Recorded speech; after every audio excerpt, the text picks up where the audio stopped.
ये वीडियो केवल एजुकेशनल उद्देश्य के लिए है। निवेश से पहले अपनी रिसर्च या किसी फाइनेंशियल एक्सपर्ट से सलाह जरूर लें। डेंट जैसे कि आपने बताया काफी ज्यादा यहाँ पे हमें पड़ता हुआ दिखाई दिया और डेंट केवल आज नहीं पड़ा। अगर आप स्टॉक्स को देखेंगे अपने 52 हफ्ते के हाई से तो वहां से भी काफी भारी गिरावट जो हमें देखने को है वो मिल गई है ऑलरेडी। एक बार मैं चार्ट आपकी स्क्रीन के ऊपर रखती हूँ, उससे आपको समझ में आएगा कि कौन सा स्टॉक इस टाइम पे कितना ज्यादा हमें गिरता हुआ ऑलरेडी दिखाई दिया है अपने 52 हफ्ते के हाई से। देखिए सबसे पहले बात करी जाए पीसी ज्वेलर्स की तो 55% का डेंट हमें यहाँ पे पड़ता हुआ दिखाई दिया है। कल्याण ज्वेलर्स में करीबन 44% की कमजोरी, टीबीजेड में 20% की कमजोरी देखने को मिली है। मुथूट फाइनेंस में बात करें, टाइटन में बात करें तो यहाँ पे भी हमें कमजोरी काफी ज्यादा देखने को मिली है।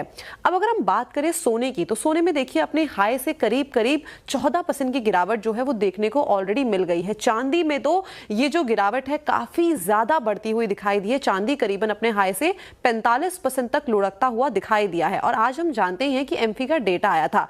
डेटा में ये देखा गया कि पहली बार 2026 में गोल्ड ईटीएफ में हमें करीबन 750 करोड़ का जो आउटफ्लो है वो देखने को मिला है और लगातार चौथा महीना है जहां पे सिल्वर ईटीएफ में हमें एक जो आउटफ्लो है वो देखने को मिल रहा है। अभी हमने रिसेंटली देखा था कि जो गवर्नमेंट है उन्होंने जो इंपोर्ट ड्यूटी है उसको 15% कर दिया था, जो कि पहले 6% का था, जिसके वजह से जो डोमेस्टिक प्रेशर है हमें ज्वेलरी की डिमांड में ज्यादा बढ़ता हुआ दिखाई दे रहा है। कंपनीज के मार्जिन में काफी डेंट पड़ रहा है। लेकिन इन जो प्राइस का हमें वॉलेटाइल मूवमेंट देखने को मिलता है उसके चलते जो कंपनीज है, पर्टिकुलरली इस टाइम पे बात करें ज्वेलरी कंपनीज की, उसके ऊपर किस तरीके का असर आता है वो समझ लेते हैं। देखिए कंपनी पहले जो अपनी इन्वेंट्री भर लेती है हायर प्राइस जिस टाइम पे होते हैं, उसके वजह से जो अनसोल्ड इन्वेंट्री होती है उससे कंपनी की जो बैलेंस शीट है वहां पे काफी भारी असर आता हुआ दिखाई देता है। और साथ ही साथ जो फुटफॉल अगर हम देखें तो वहां पे भी इतना कोई अच्छा खासा क्रेज इस टाइम पे आता हुआ नहीं दिखाई दे रहा है, जिसके चलते कंपनी के मार्जिन काफी दबाव में बने हुए हैं।